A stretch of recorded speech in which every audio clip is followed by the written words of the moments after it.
우리 함께 하나님의 말씀 같이 봉독하도록 하겠습니다. 민수기 1장 1절에서 4절, 47절에서 54절까지 같이 읽겠습니다. 우리 서로를 향해서 예수님의 이름으로 사랑하고 축복합니다 라고 같이 한번 인사하도록 하겠습니다. 예수님의 이름으로 사랑하고 축복합니다. 예수님의 이름으로 사랑하고 축복합니다. 아멘. 이제 민수기가 우리가 들어갔습니다. 이제 아침 새벽부터 해서 그래서 1월달 주제는 우리 참고물에 보이는 것처럼 성도 구별된 하나님의 백성입니다. 1주는 하나님이 준비시키는 백성, 두 번째 주는 구별된 삶을 요구하시는 하나님, 셋째 주는 나를 온전히 드리려거든 이라는 제목으로, 그리고 넷째 주는 하나님과 동행하는 백성, 다섯째 주는 세상의 소금과 빛이 되는 성도라는 주제로 진행이 될 것입니다. 성도는 이 땅에 발을 딛고 살아가기에 세상과 분리될 수는 없습니다. 하지만 하늘에 속한 이들이기에 세상과 분명히 구별되어야 한다라는 사실입니다. 여러분 혹시 인구조사가 뭔지 아시죠? 일정한 구역 내에 있는 인구 실태를 알아보는 거예요. 그래서 가족 수는 얼마인지, 구성원의 연령은 어떻게 되는지, 또 때로는 가정의 재산 정도는 어떻게 되는지, 뭐 이런 것 우리가 다 한 번씩 이제 해본 것인데, 조사를 한번 해본 적이 있어요. 아르바이트를 가지고 이제 쉽지가 않더라고요. 잘 안 열어줘요. 또 안 열어주고 이런 것들이 있는데, 이렇게 조사를 이 당시에도 비슷한 조사를 하게 된 거죠. 성경에서 보면 인구조사를 한 것이 많지는 않아요. 몇 번에 걸쳐서 인구조사가 있었는데, 첫 번째는 우리가 본 것처럼 출애굽 직후 모세에 의해서 시내산에서 이스라엘 지금 군대를 이제 한 1년이 지난 후 2달 첫째 날에 이제 군대로 이제 갖추는 이제 그런 일을 합니다. 그거 첫 번째였고요. 그다음 모압 평지의 조사 한 번을 더 해요. 그리고 다윗이 이제 인구 조사를 한번 하게 됩니다. 이제 하지 말라는 일을 하게 되는 거고요. 다윗이 이제 인생이 꺾이는 그 시점에서 한 번쯤 이제 이런 실수를 범하는 장면이 나오고, 또 한 가지는 솔로몬에 의해서 인구 조사가 한번 이루어지게 되고요.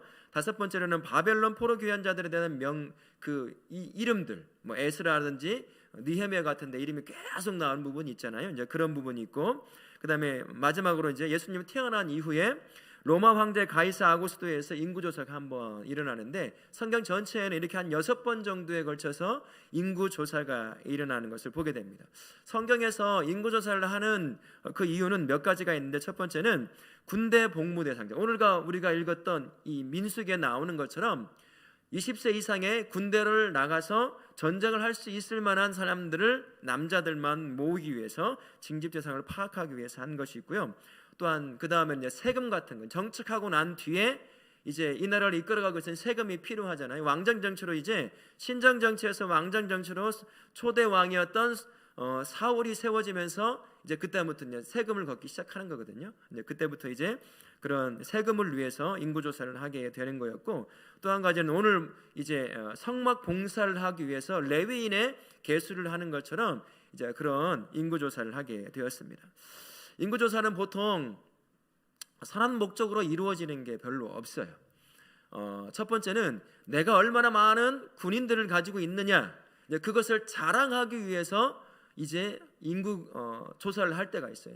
대표적으로 다윗이 그러한 일을 했고, 그 다음에 이제 솔로몬 같은, 우리가 60만 뭐 100만의 남자, 전쟁에 나갈 만한 사람들이 있다, 막 이런 걸 해서 내가 이런 능력이 있다, 이런 능력으로 나라를 세웠다, 막 이렇게 교만을 이제 보여주는 모습 중에 하나가 인구조사의 모습이라고 할 수 있을 것입니다. 대표적으로 다윗이 그러한 일을 저질렀잖아요. 그래서 그에 대한 대가로 물론 바로 회개했지만 이제 많은 쓸데없이 자기네 국민이 전염병으로 죽어야 되는 그러한 아픔을 당하는 일들이 생기게 됩니다. 그래서 인구조사는 성경에서는 그렇게 좋은 의미로는 많이 사용이 되지 않는다라는 것이고요. 현재는 하나님은 인구조사를 하진 않아요. 우리 안에서 이제 뭐 눈에 보이는 성도들이 몇 명이 되느냐, 우리는 세요. 몇 명 나온다, 우리 교회는 뭐 1000명 출석한다, 뭐 10,000명 출석한다, 막 이런 인구조사를 하는지는 모르겠지만 하나님은 그러한 인구조사는 하지 않습니다. 하지만 요한계시록에 보게 되면 21장 27절에 이런 단어가 나와요. 어린 양의 생명책에 기록된 성도들이란 단어가 나옵니다.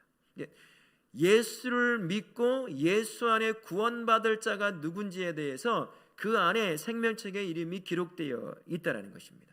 우리가 그 생명책 안에 하나님이 보셨을 때는 영적인 인구조사를 한 거예요. 누가 예수 믿는 사람이냐, 이전에 누가 예수 믿었던 사람이냐, 누가 구원을 얻을 사람이냐, 영적으로 봤을 때, 하나님 봤을 때는 그렇게 이제 어린 양의 생명책에 구원받아 예수를 구주로 영접한 구원받은 사람들의 명단이 기록되어 있다라는 것이죠. 이런 측면에서 보게 되면 내 주변에 이 생명책에 인구조사가 되지 않아서 이름이 기록되지 않은, 이름이 없는 사람들이 있어요. 내 가족들도 있을 수 있고, 내 친척도 있을 수 있고, 내 직장의 동료, 내 이웃 사람들, 그들이 인구조사, 하나님께서 하시는 구원받은 인구조사에 들어가지 못한 사람도 있을 거라는 거예요. 우리는 어떻게 해야 되겠어요? 그들을 향해서 복음을 전해야죠. 내 이름은 하나님 나라의 인구조사에 들어가서 생명책에 이 동사무소 가면 이름이 뭐라고 하죠? 호적부에 들어가 있다고 해야 되나요? 그런 생명 호적부에 우리 안은 들어가 있어요. 내 자식이 안 들어가 있네? 어떻게 해야 돼요? 내 부모가 안 들어가 있네? 뿌리가 없는 인생이 돼 있네요. 영적인 뿌리가 없는 거예요. 어떻게 되겠어요? 복음을 전해서 이 생명책 기록부에 이름이 빨리 올라갈 수 있도록 해야 된다는 것입니다. 그래서 우리 성도님들은 하나님께서 하시는 영적인 구원받은 자들에 대한 인구조사에 내가 살아가는 사람이 모두 이름이 다 들어갈 수 있도록 복음을 전해서 그들의 이름도 생명책에 기록되게 하실 수 있기를 예수님의 이름으로 부탁을 드리겠습니다. 아멘. 우리 말씀으로 한번 들어가 보도록 하겠습니다. 우리가 다 읽지는 않았지만 이제 비슷한 말 계속 반복해서 이제 중간에 띄었습니다. 1절부터 16절까지의 말씀을 보면 하나님은 이스라엘의 인구조사를 명하시고 각 지파의 지도자를 세우셨습니다. 1절과 2절에 관한 질문을 보시면 하나님이 인구조사를 명하신 때는 언제입니까? 애굽에서 나온 뒤 1년 후 둘째 달의 첫째 날 시내 광야에서 1년이 지난 14개월쯤 지난 후에 이제 인구조사를 하기 시작한 거예요. 그러면 3절 말씀을 통해 질문은 인구조사에 포함된 대상은 누구죠? 20세 이상 싸움에 나갈 만한 사람, 즉 누구를 조사했을까요? 남자들, 칼을 들고 나갈 만한 사람들. 하지만 이 당시 1년이 지났다고 해서 이 사람들이 싸울 수 있는 준비가 된 게 아니에요. 그냥 남자만 뽑은 거예요. 그래서 대열을 갖출 수 있도록. 자, 세 번째 16절 말씀을 대한 질문을 보면 하나님은 인구조사에 앞서 어떤 이들을 따로 세우셨죠? 회중에서 부름받은 자로 그 조상 지파의 지휘관으로 이스라엘 종족들의 우두머리를 따로 세웠어요. 그 20세 이상의 남자들을 각 지파별로 이끌어갈 수 있을 우두머리를 세워서 이끌어가야 됩니다. 군대의 모양을 만들어야 하지 않겠습니까? 이제 그 일을 하게 되었다는 것입니다. 이스라엘 백성이 애굽에서 나와서 1년이 지났다고 해서 싸울 수 있는 준비가 된 게 아니에요. 몇 년간 이스라엘 백성이 애굽에서 노예 생활을 했죠? 400년이 넘는 시간이었어요. 조상 대대로 노예의 삶을 살아왔던 사람들이에요. 노예의 근성이라는 게 남아있거든요. 높은 사람이 윽박지르면 자기도 모르는 사이에 굽신거리게 된 게 노예예요. 이런 상태예요. 그것이 1년이 지났다고 해서 남자 20세 이상을 뽑았다고 해서 그들이 자동적으로 군사가 되는 것은 아니거든요. 하지만 하나님께서 그들을 뽑아서 이제 군사로서 훈련시키기 위한 준비를 하시는 거예요. 이제 대열을 이뤄야 되잖아요. 이게 오합지졸처럼 움직이면 저 멀리서 바라봤을 때 쉽게 접근할 수 있는 그러한 민족으로밖에 보이지 않거든요. 성막을 중심으로 동서남북에 대열을 딱 이룬 사람들, 건장한 남자들이 비록 싸움은 아직 준비가 되어 있지 않지만 그렇게 딱 대열을 이뤄서 군대가 움직이는 것처럼 딱 움직이면 멀리서 봤을 때 이방 민족이나 도둑들이 함부로 접근하지 못한다는 거예요. 그리고 이제 가나안 땅을 향해 가면서 이방 민족과 싸워야 될 일이 생긴단 말이죠. 물론 이때의 싸움은 또 다른 편의 이제 싸움이기는 하지만 이런 모든 것들을 갖추고 또한 가나안 땅에 들어가서도 그 땅을 정복해야 하기 때문에 준비를 하나님께서 시키고 있는 것이다 라는 것입니다. 하나님께서 전쟁을 하고 다 이기시면 될 걸 애굽 땅에서 끌어온 것을 그대로 끌고 가서 모든 가나안 땅을 향해 가는 여정에 하나님이 다 싸우시면 되는데 굳이 이스라엘 백성들의 남자들을 태워서 군대 모양을 갖추게 하는 이유가 있다는 거예요. 하나님은요 혼자 다 할 수 있지만 언제나 우리를 동역자로 부르셔요.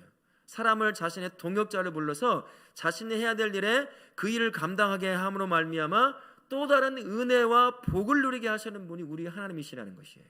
자신이 할 수 있는 것을 이 사람들을 다 뽑아서 세워서 책임감 있게 하나님을 대신해서 그 일을 감당하게 하신다는 겁니다. 그러면 그 안에 있는 여자들과 어린 아이들이 자신의 아버지와 많은 건장한 이웃집 아저씨와 이런 분들이 다 세워져 있으면 안심할 수 있잖아요. 그를 통해서 이제 이 안에 있는 연약한 자들이 안심하고 이 가나안 여정을 갈 수 있게 하신다는 것입니다. 그래서 하나님께서 굳이 자신이 할 수 있음에도 불구하고 이들을 세워서 그 일을 대신 감당하게 하신다라는 사실입니다. 지금도 우리를 그렇게 사용하셔요. 하나님이 전도 안 해도 다 그냥 지나가는 사람 다 마음 감동시켜서 다 믿게 해버리면 되잖아요. 하나님이 그렇게 하지 않으시잖아요. 다 우리를 통해서, 부족한 우리의 입과 삶을 통해서 복음이 전해지게 하고, 우리의 또 넘어지는 모습도 보면 실망도 하지만 또다시 그 안에 역사하신 하나님을 경험하고 돌아오는 그런 모습을 보고 또 그들이 하나님이 살아있구나 하는 거 보게 하셔 또 돌아오게 만드는 그러한 일을 계속해서 하나님이 하실 일을 우리에게 맡기심을 말미암아 우리가 그 은혜를 누리게 하시고자 우리를 세우신다는 것입니다. 그러니 우리에게 맡겨진 그 일이 때로는 힘들다 할지라도 나로 하여금 하나님의 일을 대신하게 만드시는구나, 그러니 이게 바로 은혜의 방편이구나 라는 것을 기억하시고 충성을 다해서 감당하실 수 있기를 바랍니다. 우리 1절부터 16절까지의 말씀을 통해서 은혜를 한번 나눠보면요, 가나안 전쟁 전에 하나님은 인구조사를 통해서 이스라엘 군대로 세우시고 각 지파를 통솔할 지휘관도 세우셨습니다. 하나님은 구원하신 백성을 우상과 불의에 맞서는 군사로 준비시키십니다. 우리가 맞닥뜨리는 영적인 싸움은 무엇인지, 하나님은 나를 어떻게 준비시키시는지, 우리가 준비해야 할 것은 무엇인지 한번 알아보시다 하고 말씀을 했습니다.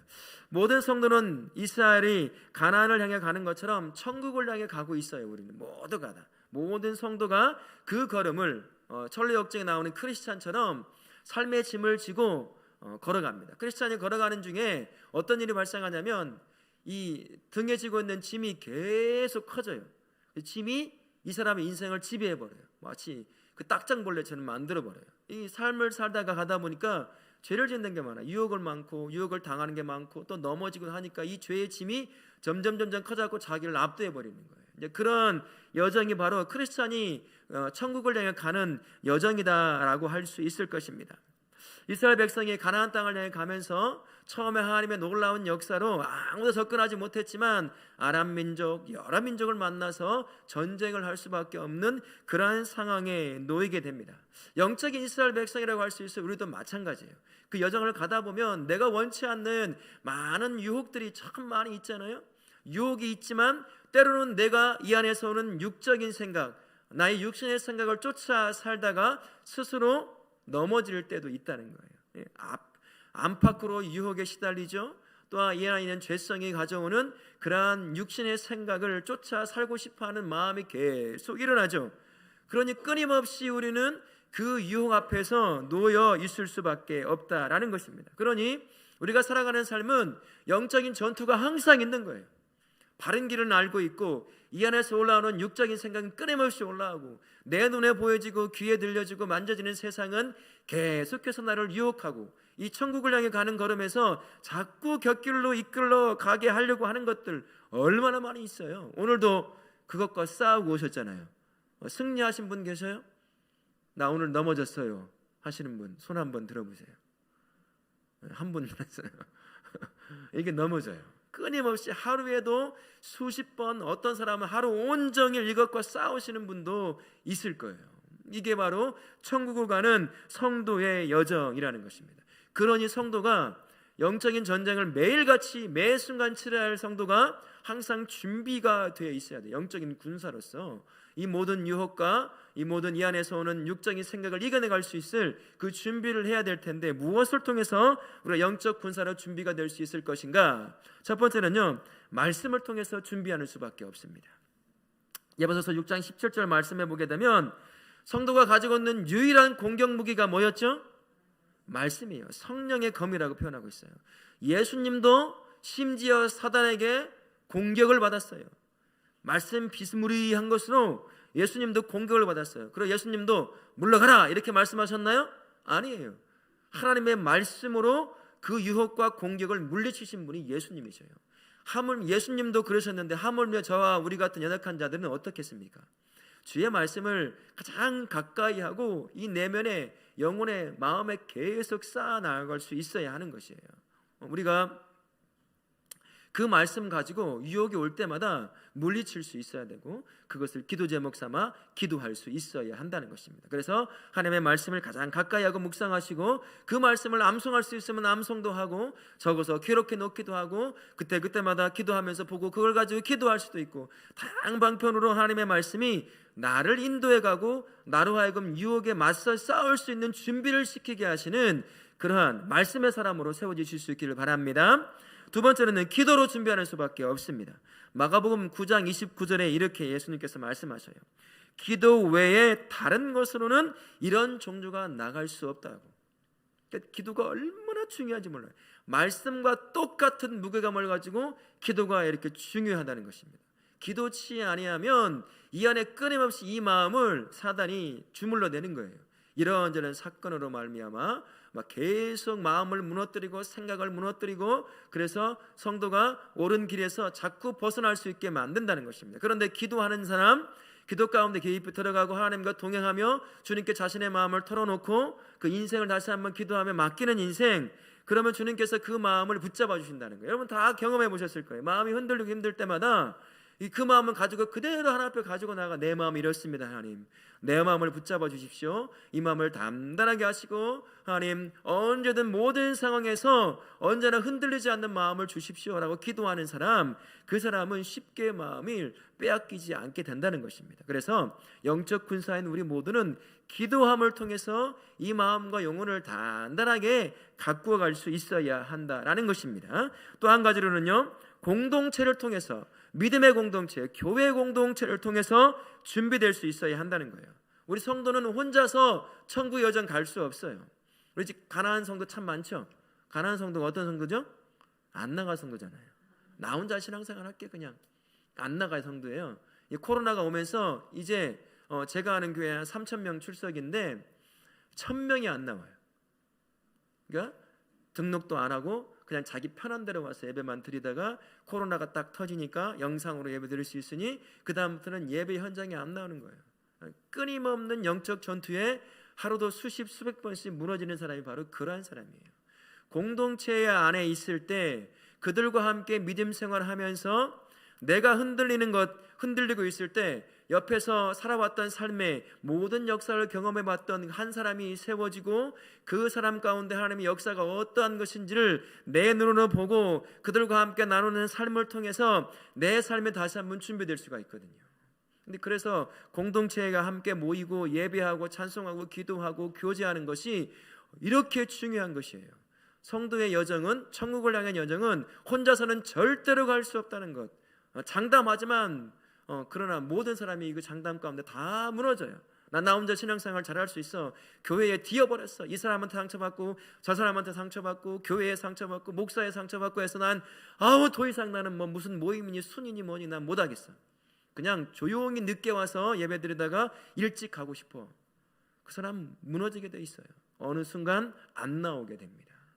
세상과 타협하고 성도의 신분을 잃어버리게 되어 있다는 거예요. 비록 상처받는 일이 생긴다 할지라도 교회 공동체 안에서 함께 교제함을 통해서 내가 느끼지 못한 하나님을 경험하고 있는 또 다른 형제와 자매들을 통해서 내가 직간접적으로 또다시 느낄 수가 있어요. 내가 당한 아픔을 그 누군가도 당해서 그 가운데 역사했던 하나님을 경험했던 그들과 함께 삶을 교제하면서 다시 한번 힘을 얻을 수 있는 것, 그게 바로 믿음의 공동체 안에서 일어나는 것이거든요. 이처럼 말씀과 기도와 공동체 안에서 우리가 천국을 향해 가는 군사로서, 영적 군사로서 그렇게 우리가 준비되어 갈 수 있어야 한다는 것입니다. 그래야 천국까지 흔들림 없이 내가 가야 할 그 길을, 때로는 넘어지고 곁길로 빠지려고 할 때도 있지만 그래도 비틀비틀거리면서라도 내가 원래 가야 할 그 길을, 천국을 향해서 우리가 갈 수 있는 것입니다. 우리 다울학교의 모든 성도님들은 말씀을 붙잡으실 수 있기 바라요. 기도의 자리를 빼놓지 않고 내가 어떤 일이 있어도 1분을 기도하더라도 내가 기도의 자리는 뺏기지 않겠다라고 기도의 자리에 나오시고 이 예배의 자리, 섬김의 자리, 그리고 함께 나누는 그 나눔의 자리에 꼭 빠지지 않고 나와서 함께 나누심을 말미암아 모든 유혹을 거뜬히 이기는 영적인 군사로서 그래서 천국을 향해서 곧바로 갈 수 있는 그런 성도로, 군사적인 성도로 세워지실 수 있기를 예수님의 이름으로 축원합니다. 아멘. 우리 두 번째 질문을 한번 가보겠습니다. 17절부터 49절까지인데요. 모세와 아론이 백성의 지도자들을 데리고 인구조사를 실시합니다. 46절 말씀을 향한 그 질문을 보면 20세 이상이 되어 전쟁에 나갈 만한 남자로 계수된 인원은 총 몇 명이었습니까? 60만 3,550명이었어요. 굉장히 많은 수였어요. 200만이 넘는 그 숫자 중에서 한 4분의 1 이상이 전쟁을 나가서 싸울 수 있는 남자들로 구성되어 있다는 것이죠. 그러면 그 안에 있는 연약한 아이들과 여자들은 이것만 봐도 든든함을 느낄 수가 있겠죠. 50절과 53절 질문을 해보면 레위인이 계수에서 빠진 이유가 무엇이었습니까? 증거의 성막 즉 회막과 모든 기구와 모든 부속품을 관리하고 운반하며 거기서 봉사하며 성막 주위에 진을 쳐서 이스라엘 자손의 회중에게 진노가 임하지 않도록, 특별히 하나님의 임재의 상징인 그 법궤와 그 다음에 회막, 증거막을 관리하고 운반하고 또 설치하고 막 하는 일들을 감당하게 하기 위해서 특별히 그들은 군사적인 계수에는 들지 못하게 명령을 내렸다라는 것입니다. 우리가 알아야 될 거는요, 많은 수의 군대보다 이스라엘 백성에게서 우선이 되는 게 무엇이냐면 하나님이 우선이 되어야 해요. 왜 그러냐면 이스라엘이 겪게 될 전쟁은 누구에게 속해 있냐면 하나님께 속해 있어요. 이스라엘 백성이 누구의 소유죠? 하나님의 소유예요. 하나님이 싸우시는 거예요. 그리고 승리를 경험하게 만드시는 것입니다. 60만이 넘는 20세 이상의 남자가 그것이 자랑할 것이 아니라 하나님이 함께 하는 것을 자랑해야 하는 것이 이스라엘 백성들이었다라는 것입니다. 전쟁은 하나님께 속해 있는 것이기 때문이었어요. 하나님이 이미 다 이겨놓은 전쟁을 이스라엘 백성들로 하여금 경험하고 차지하게 만드는 것이었습니다. 여러분 출애굽기 한번 보시고 그 다음에 여호수아서 한번 보세요. 그 다음에 라합을 통해서 이별 고백되잖아요. 우리가 간 다음에 다 녹았다. 이미 전쟁할 의지가 다 상실한 상태로 그 근처도 안 갔는데 이미 다 무너진 거였어요. 가서 차지만 하면 돼. 와이 하면 무서워서 도망치게 만드는, 그냥 가서 차지만 하면 되는 것이었어요. 이게 바로 하나님의 백성을 이끌어가는 하나님의 전쟁의 방식이에요. 근데 우리는 눈에 보이는 거잖아요. 눈에 보이고 귀에 들려지고 막 만져지는 것이 있으니까 그것이 크게 보이는 거예요. 그러니 덜덜덜 떠는 것이죠. 하지만 하나님의 백성은, 백성이 겪게 될 모든 전쟁은 하나님께 속해 있는 거라는 거예요. 가서 우리는 이미 승리해 놓은 것을 찾고 경험하고 우리 것으로 만드는 것이다 라는 것이 바로 하나님의 백성들이 살아가는 삶의 모습이라는 것입니다. 60만 명이 넘는 장정들이 중요한 것이 아니라 이스라엘 백성들의 중심에, 그들의 삶에, 그들의 민족의 중심에 누가 있느냐가 중요했던 거예요. 누가 있었죠? 그 중앙에 여호와 하나님이 계셨어요. 그래서 성막 자체도 행진하는데 언제나 중앙에 두게 있어요. 멈추잖아요. 그러면 다 텐트를 치고 상막을 치고 멈추어서 일주일이든 한 달이든 머물러 있잖아요. 그때 이스라엘 백성들의 텐트를 그 문의 방향을 어디에 두는 줄 아십니까? 중앙에 있는 성막을 향해서 열어놔요. 이건 좀 군사적으로 보면 위험한 거거든요. 어디서 뒤에서 몰래 들어오면 다 죽는 거예요. 그대로 본다고 한다면. 그러나 이스라엘 백성은 누구를 바라봐야 사느냐면 그 중앙에 있는 여호와 하나님을 바라봐야 사는 민족이라는 것을 이것을 통해서도 보여주는 거예요. 하나님만 바라보고 붙잡고 있으면 이스라엘 백성은 백전백승을 하는 민족이 되는 거예요. 그래서 심지어 일주일 한 달간 머물러 있는 그 기간이나 할지라도 뒤에서 누가 오든 신경 쓸 필요가 없어요. 하나님의 임재의 상징이 있는 성막을 향해서 문을 열고 그것만 바라보고 있으면 되는 거예요. 그러면 아무도 못 죽이는 거예요. 그게 바로 하나님의 백성의 삶의 모습이다라는 것입니다. 우리의 모습이 바로 그러한 모습이에요. 성도가 하나님을 바라보며 살아갈 때 영적인 모든 전쟁에서 우리는 이미 승리해 놓은 그 걸음을 걸어가는 것뿐이에요. 그래서 하나하나 차지하며 경험하는 것뿐인 것입니다. 그러니 누구를 바라봐야 될까요? 오늘 하루 살아갈 때요, 여호와 하나님만 바라보며 나아가면 된다라는 것입니다. 우리 두 번째 한번 나눔 가져보도록 하겠습니다. 17절부터 49절까지의 은혜를 한번 나눠보면요, 애굽에 내려간 아브라함의 후손 70명이 전쟁에 참여할 장정만 60만 명이 될 정도로 불어났습니다. 이는 자손을 하늘의 별처럼 많게 하겠다는 약속의 성취이자 약속한 땅도 주시겠다는 보증이기도 했습니다. 하나님의 약속대로 내게 이루신 일은 무엇인지, 내가 성취를 기다리고 있는 하나님의 약속은 무엇인지 나눠봅시다 라고 했습니다. 우리 하나님은 신실하신 분인 줄 믿습니다. 수백여 년 동안 아브라함에게 하셨던 그 약속을 조금도 어김없이 그대로 이루셨어요.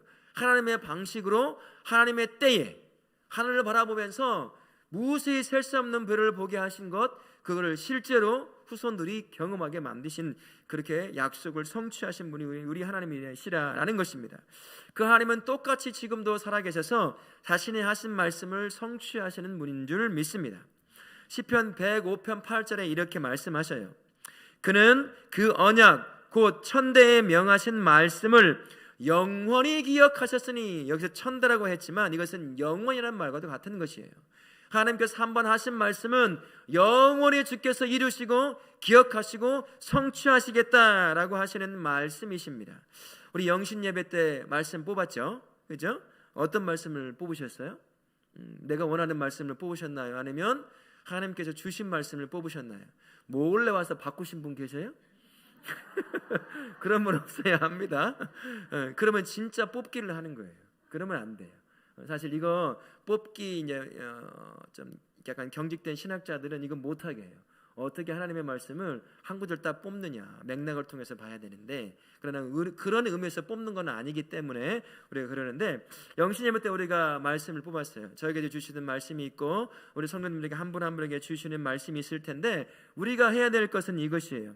이 주신 말씀, 내가 1년을 마치고 난 후에 내 삶에 어떻게 이루실지를 기대합니다. 그리고 내가 그날 이 말씀을 주셨으니 이 말씀을 이루실 하나님을 내가 마지막 날에 할렐루야 하나님께 영광 돌리기를 원합니다.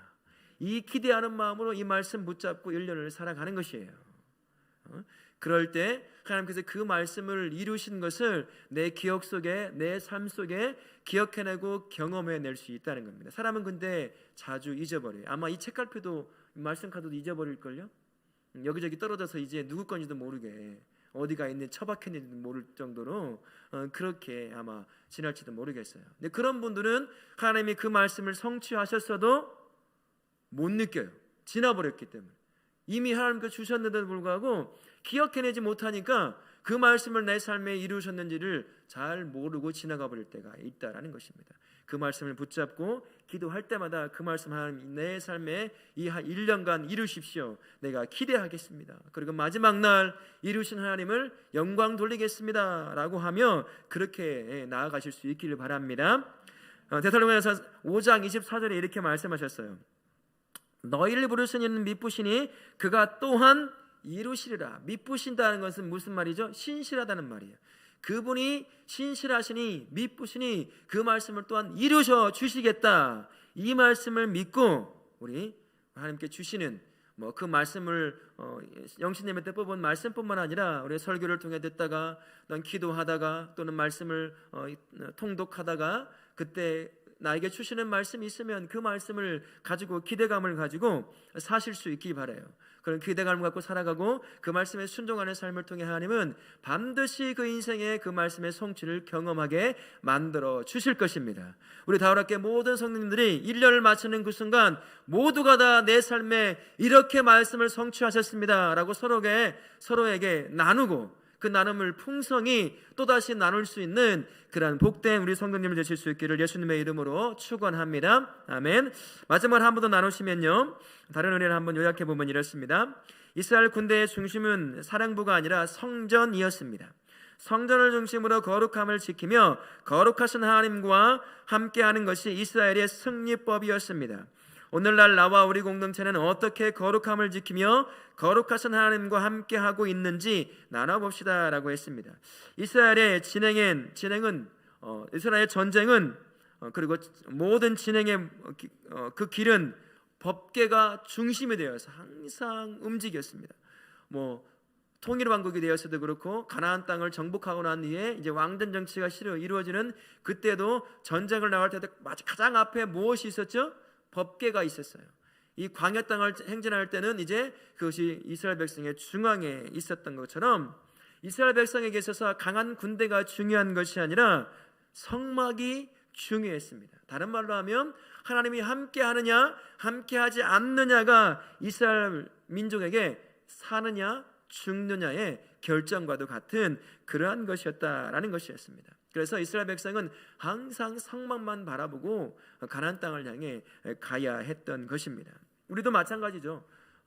영적 이스라엘 백성이라고 할 수 있어요. 우리도 하나님만 바라보고 천국을 향한 여정에 걸음을 걸어 나갈 때 그때만 우리가 성도로서 승리하는 삶을 살아갈 수 있게 된다라는 것입니다.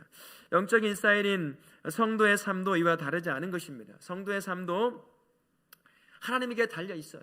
성도의 삶은 나의 능력, 내 지혜, 내 지식에 달려 있는 것이 아니라 하나님에게 달려 있는 것입니다. 내가 하나님의 내 인생의 주인으로, 내 인생의 내 삶의 왕으로 모시고 내 인생을 온전히 내어 드렸느냐, 아니면 여전히 반쪽짜리로 드렸느냐, 아니면 말은 하나님의 인생의 주인입니다라고 말을 했지만, 고백을 했지만 실제 삶에 있어서 내 주인은 내가 되어 있다고 한다면 비록 겉은 성도의 모습이라 할지라도 삶에서는 많은 실패와 패배를, 영적인 패배를 경험하며 살 수밖에 없을 것입니다.